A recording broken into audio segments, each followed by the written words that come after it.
बिस्मिल्लाहिर्रहमानिर्रहीम। अस्सलाम वालेकुम दोस्तों, अगर आपका प्रोस्टेट बढ़ गया है तो रोज़ाना ये 4 फल आपको ज़रूर खाने चाहिए।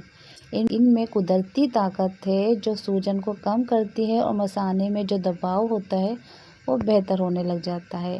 वो कौन कौन से फल हैं? पहला फल है अनार, एंटीऑक्सीडेंट से भरपूर है। दूसरा फल है टमाटर, जी हाँ, जो प्रोस्टेट को सिकुड़ने में मदद देता है।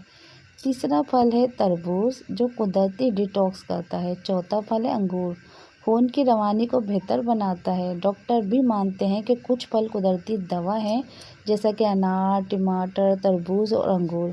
ये 4 फल बड़े हुए प्रोस्टेट को सिकुड़ने में मदद देते हैं और बार बार पेशाब की जो तकलीफ़ है ना वो कम हो जाती है। अगर आप 50 साल से ऊपर के हैं तो ये 4 फल अपनी खुराक में ज़रूर शामिल करें। ये प्रोस्टेट को सेहतमंद रखते हैं और पेशाब के जो बहाव को ना बेहतर बनाते हैं और आपकी ज़िंदगी आसान बनाते हैं। उम्मीद करती हूँ दोस्तों आपको आज की वीडियो पसंद आई होगी। अगर अच्छी लगी है तो प्लीज़ लाइक कर दें, कमेंट करके हौसला अफजाई करें और मेरे चैनल नयनतारा हेल्थ को सब्सक्राइब करना हरगिज़ ना भूलें। मिलते हैं नेक्स्ट वीडियो में, उस वक्त तक के लिए दें मुझे इजाज़त। अल्लाह हाफिज़।